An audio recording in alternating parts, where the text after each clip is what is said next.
Brand spanking new Minnesota Fighting Vikings first round pick, number 32 overall, Georgia safety Lewis Cine had his introductory press conference with the local media Jackals on Friday.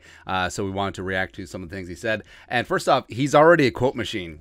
He's fantastic. I mean, he's going to be Wolverine. He is Weapon X. He's a defensive weapon back there, and he talks like Ivan Drago. If he dies, he dies. It's fantastic, man.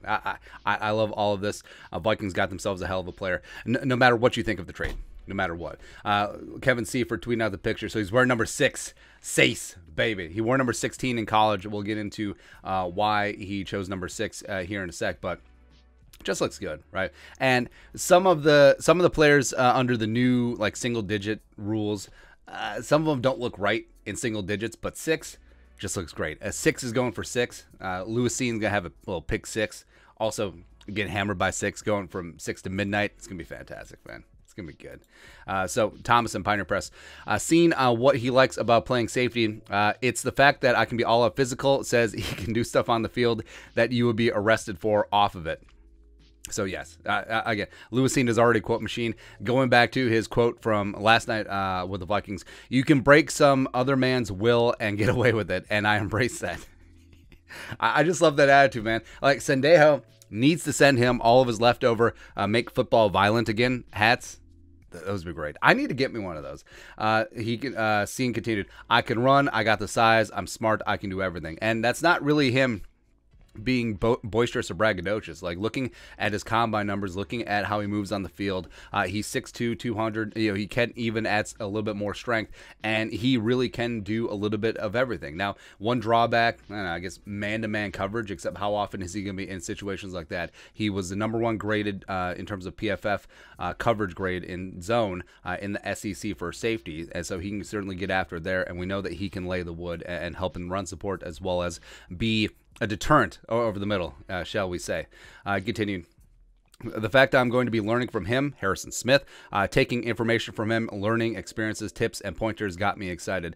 And you do like to see the humility coming in because so a lot of players coming in, not even of the caliber of Lewis Cine, but Lewis Cine coming in, it was the first team all SEC, big bad SEC baby, national champions, defensive MVP in the Natty, and you could easily see as a first round pick, a guy coming in super cocky, he's like, hey, I'm here, baby, this is my spot, this is my job, get out of here, old man. And some players will just say all the right things, but if you listen to Cine, he does sound earnest. It does sound like he means it when he's talking about, hey, I have a chance to learn from a guy who should be a future Hall of Famer in Harrison Smith. I'm going to absorb all that I can, and it's not like a rigid position like quarterback where there can only be one on the field. There will be many instances where Harrison and Cine and Cameron Bynum are all on the field at the same time and Ed Donatell's defense. So I think that Cine, who eventually is going to take over for Harrison Smith since they both play strong safety. And Harrison Smith has always been that quiet leader. I mean, he only got the captaincy a couple years ago, but he was a captain in everything but name. And he is that leader on that back end. So I think that he's going to learn a lot from Harrison. He's going to learn a lot from Patrick Peterson. So I like that he's going to be a sponge and just try and absorb everything. Next up, Thomason. Lewis Cine has talked about his physical play and hitting guys, but he says, the last thing I want to do is be fined. Said he wants to practice proper tackling techniques, which is also fantastic to hear because, first off, well, if he gets fined to the hilt, I mean, that's a lot of money out of his pocket. He could be suspended. But in game as well, yeah, it's super macho and you want to take a cheap shot, but also costs your team 15 yards and a fresh set of downs. So in a way, you trying to flex on everyone is really hurting yourself. So players can still hit. I mean, look at Harrison Smith, but they do have to adapt.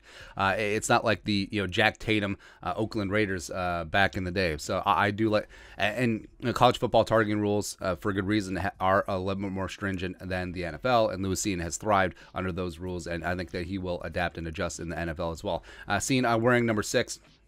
He wanted 16 that he wore in college, but it wasn't available, so he went with number 6, getting one of those digits, so it's cool to wear a single digit. Now, we looked at the rooster. There's no number 16, unless Kelly Campbell is still on scholarship. What the hell's going on here? The Vikings bringing back Matt Castle. Is that what they're going to do? I don't know, man. But either way, I think some Vikings fans are on the boat of they don't like the trade, but they do like the player. But either way, Vikings got themselves a fantastic player, and tonight, day 2, they're going to get themselves even more fantastic players with 3 selections at 34, 66, and 77 if they stay put, which I doubt. They can maneuver, muscle for rank, use some of those 5th and 6th round picks, and move up. Go get your guys, and the Vikings got themselves a hammer, just an absolute monster, a madman. I love him. He's going to become very quickly become a fan favorite. Wolverine. That's right, man. But your thoughts on our thoughts. Lewis Cine's introductory press conference. Let us know in the comment section below. Subscribe for daily Vikings takes. We'll support the work. Put a little something in the Venmo. But until next time, Skull, production value.